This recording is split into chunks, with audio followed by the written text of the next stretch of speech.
أهلا بيكم، أنا محمد وليد في حلقة جديدة من سلسلة تاريخ المنتخبات العربية في كأس العالم. فيلا بينا.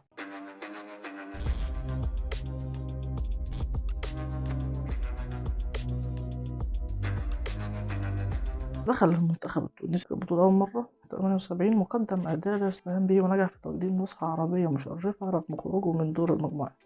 ورغم وجوده في مجموعة نارية ضمت ألمانيا الغربية وبولندا والمكسيك، نجح نسور قرطاج في التغلب على المنتخب المكسيكي في مباراة لا تنسى. فوز منتخب تونس بنتيجة 3-1. So it's Mexico's captain Arturo Vasquez Ayala with a chance for them to open their accounts. It goes that way, and with just enough sting in it to beat Naili. So on the stroke of half-time, Mexico take the lead with this penalty from Arturo Vasquez Ayala.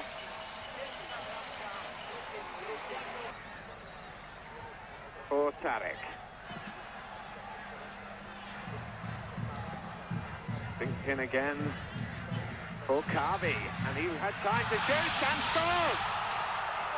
Ali Kabi really can't believe it, but he's equalised for Tunisia. It's Kabi, and it threads its way through into the back of the net, past Piares. Tamim for Tarek, and Hamid. It's a chance for him, and he's taken it beautifully. Najib Hamid has perhaps given us our first sensation in this World Cup. He broke clear, and the Mexican cover was nowhere. Tucked it in with the outside of the right foot. Finding Hamid. Again with plenty of room. And this is Suib, who makes it 3-1. Suib has come from deep, to everyone's surprise, and marked by Sanchez, who's checked back with him, but let him get in front of him, and the finish was perfect. هزموا من بولندا وتعادلوا مع ألمانيا الغربية. احتلوا المركز الثالث في المجموعة وغادروا برأس مرفوع، واصلين على مشاركة لا تنسى نسور قرطاج. مشاركة تونس في كأس العالم 1998.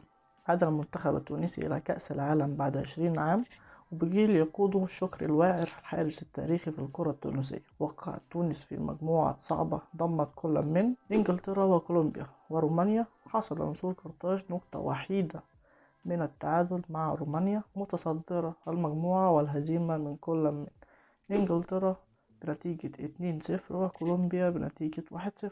أما مشاركة تونس في كأس العالم 2002، أوقعت القرعة منتخب تونس في مونديال 2002 مع المضيف الياباني، إضافة إلى كل من بلجيكا وروسيا، وخرج التوانسة متزايلين المجموعة بنقطة وحيدة من التعادل مع بلجيكا. وفي مشاركة تونس في كأس العالم 2006، مثال عربي خالص شهدته نسخة 2006 في ألمانيا، حين أوقعت القرعة تونس إلى جانب المنتخب السعودي ليتعادل 2-2 في مباراة لا تنسى، لكن المنتخب مني بالهزيمة أمام كل من أوكرانيا وأسبانيا اللتين ضمنتا التأهل إلى الدور الثاني. وفي مونديال 2018 لم تكن القرعة رحيمة بمنتخب تونس، حين أوقعته في طريقه كل من بلجيكا وإنجلترا الثالث ورابع النسخة ذاتها، ولكن تونس سجلت في تلك النسخة انتصارها الثاني تاريخيا في المونديال بالفوز على بنا بنتيجة 2-1 في مباراة أعاد من خلالها رفاق وهب الخزري ذكريات مباراة المكسيك الشهيرة في 78.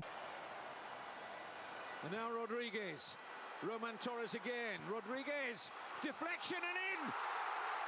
Panama take the lead. Treated almost by their supporters like the goal that's taking them to the final in mid-July in the Luzhniki. Oh, it's a neat turn. This could open up now for Tunisia. It's Wabi Kazri. Beautiful. That's just fabulous football from Tunisia. They equalise through Fakhreddine Ben Youssef. North African side come forward again, they're in. 2-1. Beautifully crafted again, Wabi Kazri.